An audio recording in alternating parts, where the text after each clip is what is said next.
بسم الله الرحمن الرحيم. Alhamdulillahi Rabbil Alamin. Wa salatu wa salamu ala khatam al-mursalin. Chers frères et sœurs, Assalamu alaikum wa rahmatullahi wa barakatuh.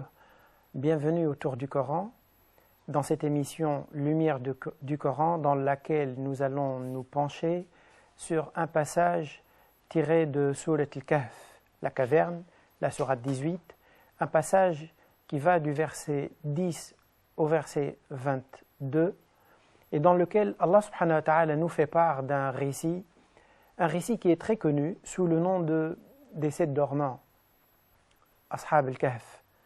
Ces 7 jeunes hommes ou ces 7 personnes à qui Allah subhanahu wa ta'ala a fait à un moment donné un prodige, une sorte de miracle. C'était pas pour eux, c'était pour établir une preuve à leur époque, à eux, à leur peuple dans lequel ils vivaient ou auquel ils appartenaient, du fait qu'ils avaient raison dans leur foi en Dieu. Ça s'est produit à un moment qui n'est pas situé exactement dans le Coran. L'objectif du Coran, ce n'est pas de donner des informations historiques détaillées. L'objectif du Coran, quand il fait allusion à des récits historiques anciens, c'est de nous donner juste le strict minimum nécessaire d'informations historiques, insistant surtout sur les enseignements qu'il faut tirer, les enseignements qui, eux, sont universels, qui sont au-delà de l'époque, de l'endroit, des personnes qui ont vécu ces événements. Eh bien, dans ce récit-là, Allah subhanahu wa ta'ala va nous présenter un certain nombre de scènes de leur vie. Voilà comment il commence. Lorsque ces jeunes gens se réfugièrent dans cette caverne, ils firent cette invocation. Seigneur, assiste-nous par un effet de ta grâce et fais que notre conduite soit conforme à la rectitude. Nous les plongeâmes alors dans un profond sommeil dans la caverne, des siècles durant. Puis, nous les réveillâmes pour savoir lequel des deux parties saurait évaluer le mieux la durée exacte de leur séjour. C'est-à-dire que ici, sans le dire d'une manière explicite, claire, il paraît qu'à leur époque, il y avait une sorte de divergence entre les gens sur la durée de cette disparition de 7 ou d'un certain nombre de personnes, d'un groupe de personnes qui avaient disparu et dont on a perdu connaissance. Et donc Allah subhanahu wa ta'ala nous dit là qu'il les a fait endormir pendant quelques siècles et il va les ramener à la vie, les réveiller, pour permettre aux gens de savoir lequel des deux groupes saurait évaluer le mieux la durée exacte de leur séjour. Nous allons te raconter, là, il s'adresse au prophète sallallahu alayhi wa sallam, nous allons te raconter le récit en toute vérité. Et là, il va commencer. Juste avant d'aller plus loin dans ce récit, Allah subhanahu wa ta'ala, en commençant leur histoire, il nous dit, lorsque ces jeunes gens se réfugièrent dans la caverne, en faisant cette invocation, Seigneur, assiste-nous par un effet de ta grâce et fais que notre conduite soit conforme à la rectitude. C'est-à-dire qu'ils s'étaient trouvés obligés de quitter leur vie quotidienne, leur vie habituelle, leur rythme de vie habituel, et aller chercher refuge dans une grotte. C'est une grotte, ce n'est pas un hôtel 3, 4, 5 étoiles, c'est une grotte. Mais pour pouvoir tenir dans ces conditions-là, ils s'étaient adressés à Allah subhanahu wa ta'ala de les assister et de leur accorder de sa part une grâce et qu'il les aide également à rester droits, conformes à la rectitude, à avoir une bonne attitude d'une manière générale, c'est-à-dire rester fidèles à ce qui les a fait, entre guillemets, expatrier, mais fidèles également dans cette situation un peu particulière dans laquelle ils allaient se trouver. Donc Allah subhanahu wa ta'ala commence donc ce récit s'adressant au prophète sallallahu alayhi wa sallam, c'était des jeunes gens qui croyaient en leur Seigneur et que nous avions fortifiés dans la bonne voie. C'est ça ce qui les distinguait. Ce n'est pas des gens riches, ce n'est pas des gens qui ont quitté chez eux pour aller chercher du travail ou pour améliorer leurs conditions de vie. Eux, ils s'étaient déplacés pour une seule et bonne raison, préserver leur liberté de croire, leur liberté de vivre leur foi. Certainement se trouvant dans une situation dans laquelle ils ne pouvaient ni continuer à vivre librement leur foi, ni à se plier, à s'aligner sur les croyances dominantes de leur époque, ils trouvaient que la meilleure solution, c'était plutôt de prendre une distance, peu importe les conditions dans lesquelles ils pourraient se trouver. Et donc, Allah subhanahu wa ta'ala dit, ce sont des gens qui croyaient en leur Seigneur, que nous avions fortifiés dans la bonne voie. C'est bien de souligner qu'il a dit que c'est eux d'abord qui ont commencé, qui ont fait le premier geste d'adhérer à la foi, de croire en Dieu, et c'est ensuite Allah subhanahu wa ta'ala qui est intervenu pour les fortifier dans la foi. C'est dire que Allah subhanahu wa ta'ala vient à l'aide de son serviteur une fois que son serviteur utilise les moyens qui sont à sa disposition et qu'une fois qu'il n'a plus de marge de manœuvre en quelque sorte, Allah subhanahu wa ta'ala vient à son secours. Allah subhanahu wa ta'ala veut que l'être humain agisse à la fois d'une manière volontariste, prenant l'initiative, mettant à ses côtés de son côté toutes les chances, toutes les cartes qu'il a, tous les moyens que Allah subhanahu wa ta'ala met à sa disposition, eh bien il les utilise, mais d'un autre côté, qu'il reste confiant en Dieu. Et c'est là où l'aide d'Allah subhanahu wa ta'ala arrive. Nous avions raffermi leur cœur lorsqu'ils s'étaient levés pour proclamer, donc dans leur peuple, notre Dieu est le Seigneur des cieux et de la terre. Jamais nous n'invoquerons une autre divinité que lui, sans quoi nous commettrions le pire des iniquités. Là aussi, on voit que eux d'abord, ils s'étaient levés pour affirmer, pour adopter une position, et c'est ensuite qu'Allah subhanahu wa ta'ala a intervenu pour affermir leur cœur, leur donner une force de tenir bon dans une telle situation. Et il continue donc, Allah subhanahu wa ta'ala, ce récit en nous disant que ces gens-là, c'est eux-là qui parlent, ils parlent de qui? De leur peuple. Ces gens-là qui sont des nôtres ont adopté des divinités en dehors de Dieu si seulement ils pouvaient justifier ce culte par une preuve évidente. Qui donc est plus injuste que celui qui invente des mensonges contre Dieu? C'est-à-dire que, ils se sont soustraits au choix de leur peuple, aux traditions de leur peuple, aux croyances dominantes dans leur société. Ils ont pris leur distance, mais également, ils avaient une capacité d'analyser cette démarche, ces traditions, ces idées dominantes dans leur société. Ils avaient une rigueur parce qu'ils disaient que leur peuple a adoré d'autres divinités si seulement ils pouvaient justifier ce culte par une preuve évidente. C'est-à-dire qu'ils affirment ici, ils établissent une règle, et à travers eux, Allah subhanahu wa ta'ala nous apprend, nous, tous, il nous apprend qu'en matière de croyance, eh bien, on ne peut pas suivre. On ne peut pas suivre les autres. Pourquoi j'adhère à telle ou telle idée? Eh bien, parce que tout le monde autour de moi y croit. Parce que toute la société pense la même chose. Mais on est des êtres sensés, on est des êtres que Allah subhanahu wa ta'ala a dotés d'une capacité d'analyse, d'une capacité de comparaison, de vérification.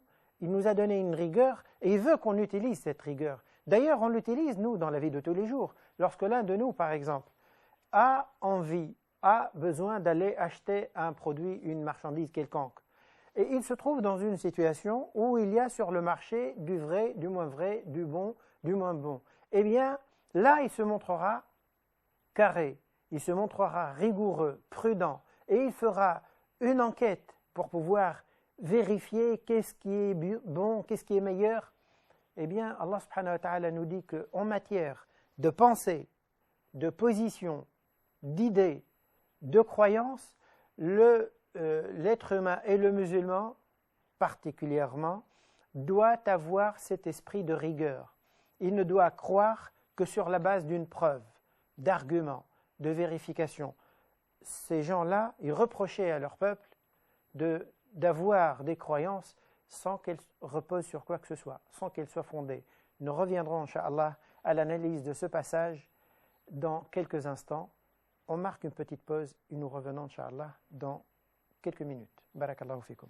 Bismillah ar-Rahman ar-Rahim, alhamdulillah, wa salatu wa salamu ala rasulillah. Chers frères et sœurs, nous reprenons l'analyse de ce passage de Surat al-Kahf, la sourate La Caverne, dans lequel Allah subhanahu wa ta'ala nous fait état de ce récit, de ce groupe de jeunes qui ont décidé à un moment donné de quitter leur ville pour fuir l'environnement païen dans lequel ils vivaient, parce qu'ils ne pouvaient pas adhérer adhérer donc aux croyances dominantes dans leur société, et ils n'avaient pas la possibilité non plus de continuer à vivre pleinement leur foi dans ce contexte-là. Ils décident de partir et leurs pas vont les amener quelque part, ils vont arriver dans une grotte et c'est là où Allah subhanahu wa ta'ala va leur accorder quelque chose de surhumain, comme un miracle, un prodige, une karama. Il va les endormir pendant plusieurs années, plusieurs décennies, quelques siècles même, et puis les ramener donc de nouveau à la vie et les mettre en contact avec, les faire revenir dans leur ville. Donc nous étions arrêtés lorsqu'ils préparaient ce départ. Et lorsqu'ils disaient, en pensant à leur peuple, que leur peuple a adhéré à un ensemble de croyances sans les fonder sur le moindre argument, ils disaient, si seulement ils pouvaient justifier ce culte par une preuve évidente. Qui donc est plus injuste que celui qui invente des mensonges contre Dieu? C'est-à-dire que cette attitude-là de croire sans avoir de preuves revient à mentir contre Dieu. En matière de croyance, en ce qui se rapporte à l'invisible, à ce qui nous échappe, à ce qui échappe à nos sens, eh bien on n'a pas à croire si on n'a pas de preuves. Je n'ai pas à penser de quoi que ce soit. Si je n'ai pas de preuves, le mieux c'est de rester, de s'abstenir et de chercher jusqu'à ce que j'ai quelque chose qui me permet de prendre position, d'adhérer, d'affirmer ou de ne pas affirmer. Parce que le fait de s'avancer comme ça sans preuve, eh bien, revient à mentir sur quelque chose que nous ne maîtrisons pas. Ensuite, Allah subhanahu wa ta'ala nous dit que ils parlent entre eux. Maintenant se dirent-ils que vous les avez fuis, leur peuple, eux et ce qu'ils adorent en dehors de Dieu, réfugiez-vous dans la caverne. Dieu étendra sur vous les effets de sa miséricorde et apportera une amélioration à votre sort. Notez comment il parle de cette caverne. Réfugiez-vous dans la caverne, Dieu étendra sur vous les effets de sa miséricorde. C'est-à-dire qu'ils étaient dans des conditions matérielles complètement défavorables, mais ils se sentaient heureux, ils se sentaient apaisés. Pourquoi? Parce que pour eux, ce n'est pas les conditions de confort dans lesquelles ils étaient ou les conditions dures dans lesquelles ils sont aujourd'hui qui comptent, qui priment. Ce qui compte, c'est que intérieurement, comment je me sens? Je me sens libre, je me sens vivre pleinement ma foi, mes croyances, mes convictions, sans la moindre pression, sans la moindre gêne de quiconque. Eh bien ça n'a pas de prix.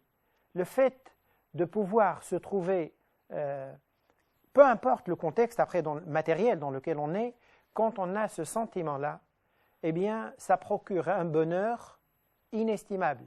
Eux, ils avaient ressenti justement cette miséricorde d'Allah subhanahu wa ta'ala. Et donc, Allah subhanahu wa ta'ala je fais un saut dans ce récit pour arriver au moment où Allah subhanahu wa ta'ala va les réveiller. Nous les avons ensuite réveillés pour leur permettre de s'interroger mutuellement entre eux. C'est ainsi que l'un d'eux demanda, entre eux, combien de temps sommes-nous restés ici? Peut-être un jour, ou moins encore, répondirent d'autres. Puis ils reprirent, parce qu'ils n'avaient pas vu le temps passer, ils ne savaient pas du tout combien ils étaient restés. Vous savez, des fois, l'un de nous, quand il est très fatigué, et il plonge dans un sommeil profond, quand il se réveille, on dirait qu'il était anesthésié. On dirait qu'un laps de temps court. Il peut se rendre compte en regardant la montre, qu'il a dormi 10 heures, sans arrêt. S'il a subi ou fait un effort considérable, eh bien la fatigue peut donner cette impression. C'est le sentiment que Allah subhanahu wa ta'ala leur a donné. En s'interrogeant, certains ont dit, c'est un jour, peut-être qu'on est resté moins même qu'un jour. Puis ils reprirent, Dieu le sait mieux que nous. C'est-à-dire qu'ils ne sont pas attardés longtemps, sur ce point-là. Ça n'a pas d'importance. On est resté 1 heure, 1 an, 10 ans, 1 siècle, peu importe. Passons maintenant à des choses concrètes. Puis, ils reprirent, Dieu le sait mieux que nous. Nous, on n'a aucun moyen, il n'y avait pas de montre à l'époque, il n'y a rien, etc. Donc, ils ne pouvaient pas savoir le temps passé. Envoyez plutôt l'un de vous à la ville, avec l'argent que voici, pour qu'il cherche l'aliment le plus pur et qu'il vous en apporte de quoi vous nourrir. Donc, au lieu de rester dans un débat byzantin qui ne sert nullement à rien, qui ne sert absolument à rien, eh bien, ils se sont dit le mieux que ça. Maintenant, on sent la fin. Le mieux, c'est que l'un de nous part avec cet argent, il va nous chercher à manger. Notez un petit détail, un mot qui apparaît dans la bouche de ce groupe quand il préparait quelqu'un pour partir leur acheter à manger. Pour qu'ils cherchent l'aliment le plus pur. Ils ont le souci du pur, du bon, du licite. Ce n'est pas l'important, on a faim, il faut qu'on mange. Oui, on mange, d'accord. Il ne faut pas oublier le profil qu'ils avaient, les raisons dans lesquelles ils sont partis de leur ville. C'est des gens qui vivent pleinement leur foi. Donc, ils s'exprimaient dans toutes les situations de leur vie. Là, ils ont à manger, eh bien, on va chercher quelque chose de bon.